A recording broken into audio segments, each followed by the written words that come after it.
2020లో ఇది నాకు అవసరం లేదు అని చెప్పి ఒక మెమో ఫైల్ చేశారు జగన్మోహన్ రెడ్డి గారు హైకోర్టుకి. However, in view of changed circumstances where the previous government was voted out and investigation no longer being used for such wrong political purposes, that grievance is not there అని చెప్పి. అప్పుడు judge ఏమన్నారు, చనిపోయింది మీ uncle, మీకు moral responsibility ఉంది, నైతిక బాధ్యత ఉంది, చంపింది ఎవరో కనుక్కోవాలి, అది కూడా త్వరగా చేయాలి అని జడ్జ్ ఆర్డర్లో చెప్పారు. మీరు కోర్టుని నమ్మించాలని ప్రయత్నం చేస్తున్నారు, మీ గవర్నమెంట్ ఉంది కాబట్టి ఈ ఇన్వెస్టిగేషన్కి ఏం డోకా లేదు అని. కానీ అట్లా అన్నంత మాత్రాన మీ బాధ్యత దాంతో తీరిపోలేదు. ఇప్పటికి చూస్తే reality, stark reality is that ఇప్పుడు చూస్తే ఇంతవరకు మీ పోలీస్ డిపార్ట్మెంట్ ఎవరిని అరెస్ట్ చేయలేదు, ఈ మర్డర్కి సంబంధించి ఎవరిని అరెస్ట్ చేయలేదు. కానీ I leave it to your wisdom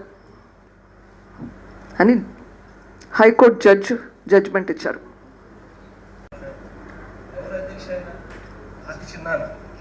Chandrababu Naidu గారికి కాదు, సొంత మా నాన్న తమ్ముడు, ఒకవైపున మా నాన్న తమ్ముడు, ఒకవైపున ఇంకొక అవినాష్ రెడ్డి ఇలా మాటలు చెప్పి ఇంకొకరి గురించి మాట్లాడతారు.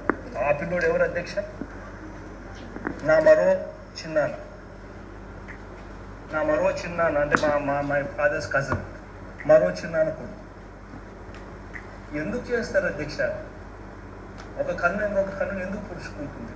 ఒక చెయ్యి ఇంకొక కన్ను ఎందుకు పుడుచుకుంటుంది? It's minimum thing. ఇవన్నీ జరిగింది ఎప్పుడు అధ్యక్ష? ఆయన ముఖ్యమంత్రిగా ఉన్నాం, అంత ప్రతిపక్షంలో ఉన్నప్పుడు మేమంతా. పాపం అవినాష్ కూడా ప్రతిపక్షంలోనే ఉన్నాం, మా చిన్నాన్న కూడా పాపం అప్పుడే ప్రతిపక్షంలో ఉన్నాం. ఆయన హయాంలోనే జరిగింది. అంతో ఇంతో ఏదైనా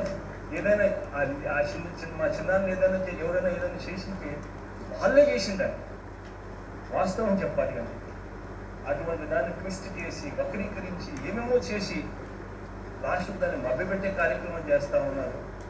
మా కుటుంబంలోనే చిచ్చు పెట్టే కార్యక్రమాలు చేస్తూ ఉన్నారు. మాట్లాడితే కోసం బాధ అనిపిస్తుంది ఇటువంటి విషయాలన్నీ కూడా. అటువంటి దానిని కూడా ఇక్కడ రాజకీయంగా ట్విస్ట్ చేస్తారు, రాజకీయంగా మాట్లాడతారు, ఏమేమో చెప్పే కార్యక్రమాలు చేస్తూ ఉన్నారు. వెరీ అన్ఫార్చునేట్ అధ్యక్ష. టీడీపీ వాళ్ళే చేశారు అంటారు. మరి టీడీపీ వాళ్ళు చేసింటే మీ గవర్నమెంట్లో ఎందుకు పట్టుకోలేదు? 6-7 నెలలు ఉన్నింది మీ గవర్నమెంట్, నేను సిబిఐకి పోకముందు, ఎందుకు పట్టుకోలేదు? మొత్తం ఐ థింక్ 8-9 నెలలు ఉన్నింది మీ గవర్నమెంట్ వచ్చాక. You have to answer this question. Okay, ఇప్పుడేమో ఎందుకు ఇట్లా మాటలు మారుస్తున్నారు? ఇది శంకర్ని అరెస్ట్ చేసినాక వచ్చిన కామెంట్. శంకర్కి అవినాష్కి సంబంధం ఉందని మీరు ఒప్పుకుంటున్నారా?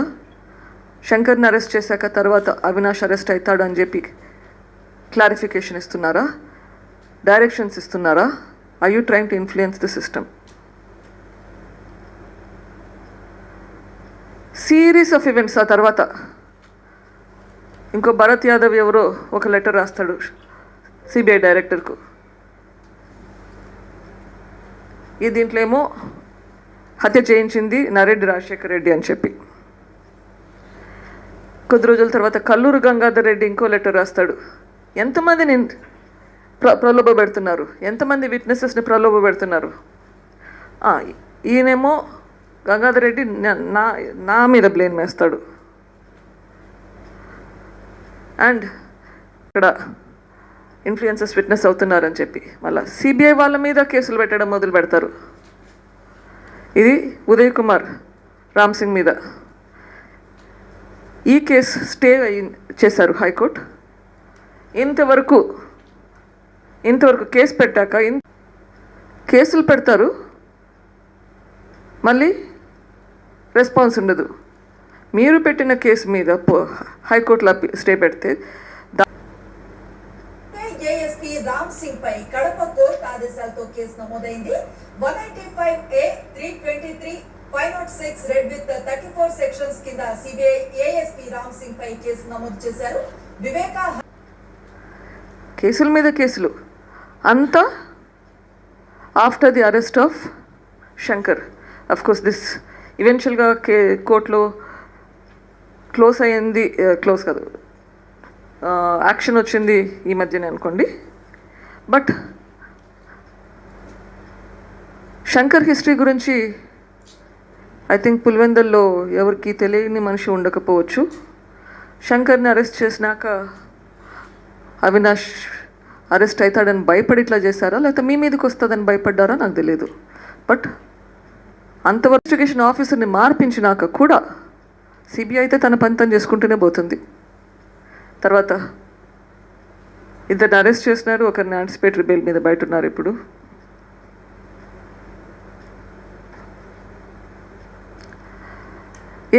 భరత్ యాదవ్ అయితే సిబిఐ డైరెక్టర్కి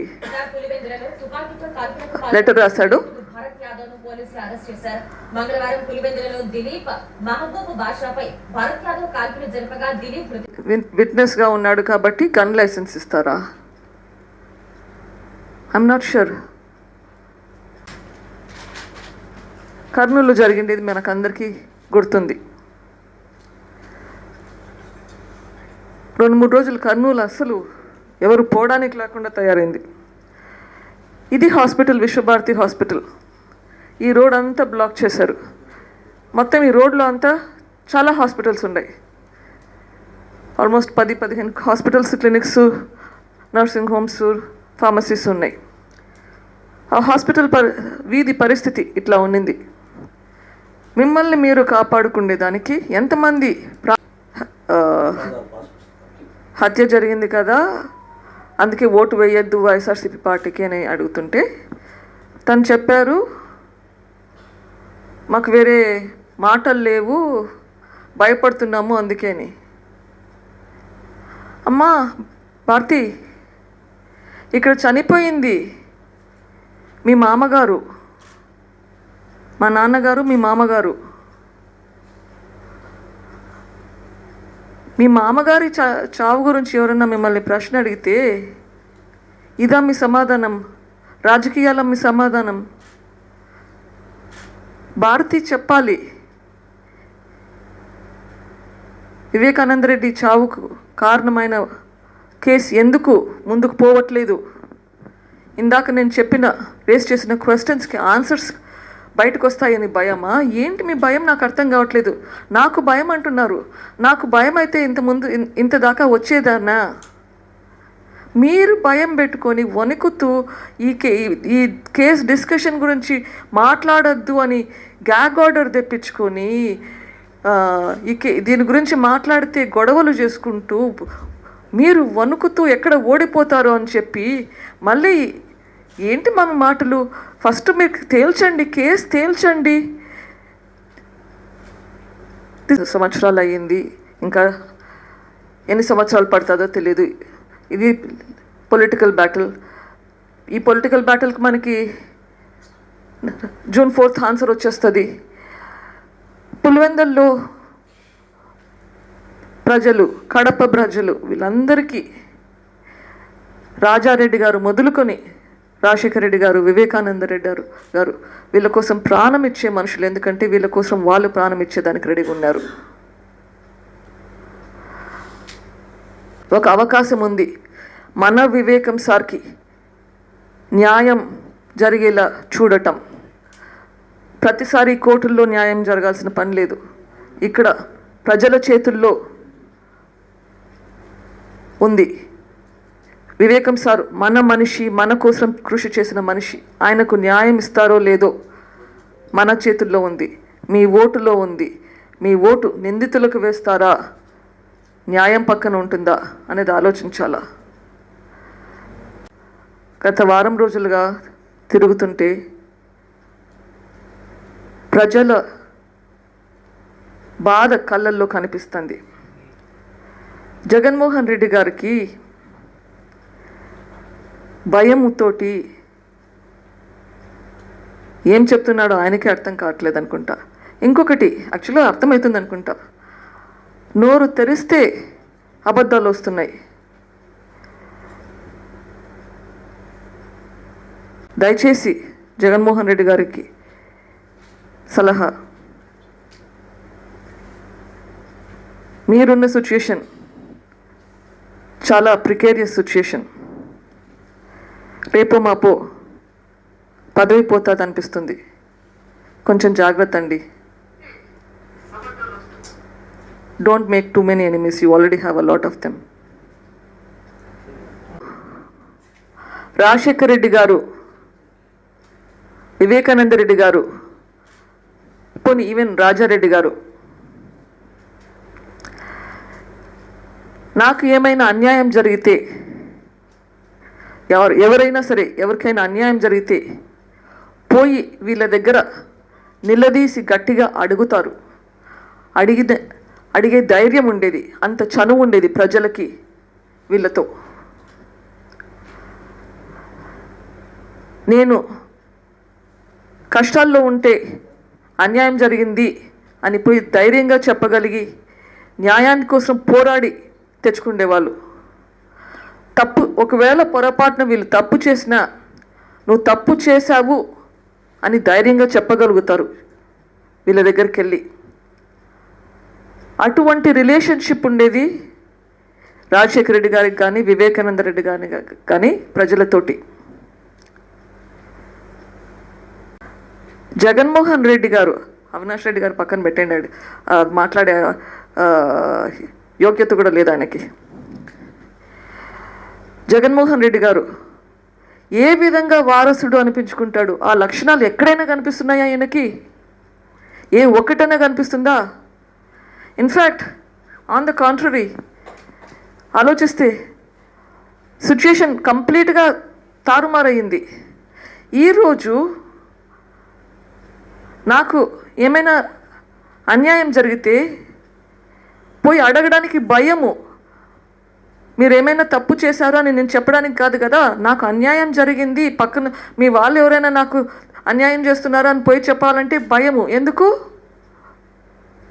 నెక్స్ట్ పోలీసు వాళ్ళు కానీ సిఐడి వాళ్ళు కానీ నా మీద కేసు పెడతారు. అసలు అడగడం కాదు కదా, పక్కింటో వాళ్ళకి చెప్పుకోవడానికి కూడా భయపడతాము. ఇప్పుడు స్వాతంత్రం వచ్చింది 1947లో, కానీ పులివెందులకు ఆ స్వాతంత్రం పోయినట్లుంది, కడపలో ఆ స్వాతంత్రం ఉన్నట్లు లేదు.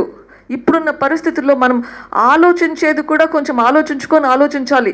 ఇట్లా ఆలోచిస్తే కనుక మళ్ళీ మనకేమన్నా అవుతుందా అని చెప్పి. ఇంత నరకం ఉండకూడదు. ఎందుకంటే ఆ స్వేచ్ఛ పోయింది. పులివెందుల ప్రజలకు ముందున్న స్వేచ్ఛ లేదు ఈరోజు. ఆ రోజులు మారాయి. ఆ స్వేచ్ఛ మళ్ళీ రావాలంటే వాళ్ళు ఓటు వేసేటప్పుడు బాగా ఆలోచించుకోవాలి. నేను ఇన్ని రోజులు మాట్లాడేది న్యాయం గురించి. ఇప్పుడు చెప్తున్నాను, మీ స్వేచ్ఛ కోసమైనా మీరు ఆలోచించాలి, ఎట్లా పోవాలని చెప్పి, ఎవరికి ఓటు వేయాలని చెప్పి. మీకోసం ఇంత భయంలో బ్రతకకూడదు మనుషులు. నేను అలైన్ చేయడం ఏంటమ్మా? బీజేపీతో నేను అలైన్ చేయడం ఏంటి? నేను పోరాడుతుండేది న్యాయం కోసం.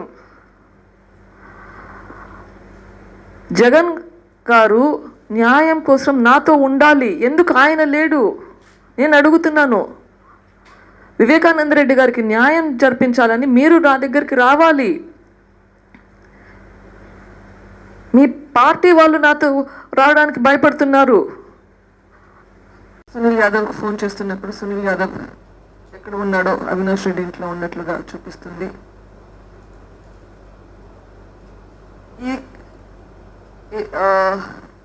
ఇది చూపించానో లేదో తెలియదు కానీ ఓకే.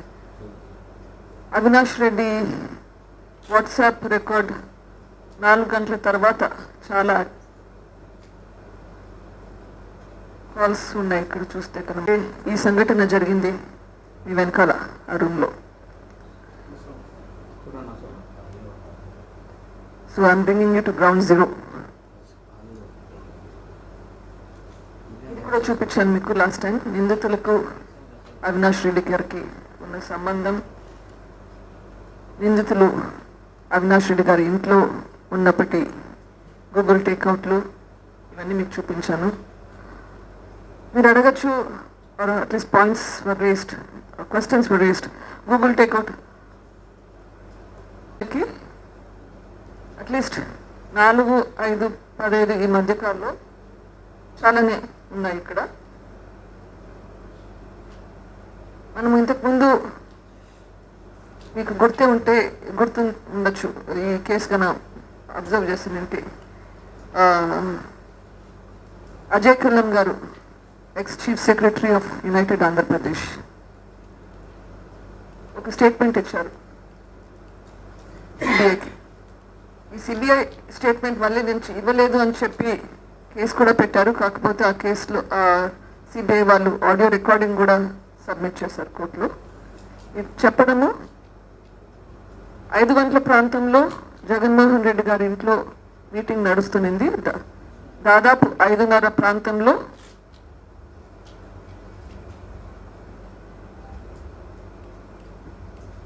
భారతమ్మ పిలుస్తుందని చెప్పి వెళ్ళి వచ్చి చిన్నాన్న చనిపోయారు అని చెప్పారు. దీన్ని ఈ టైమింగ్స్లో పోలిస్తే అనుమానాలు వస్తున్నాయి.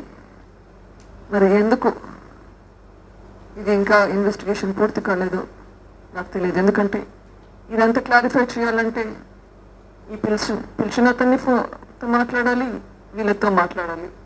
మరి వీళ్ళతో ఎందుకు మాట్లాడలేదు అన్నది నాకు తెలియదు. కాల్ వచ్చింది 6 గంటల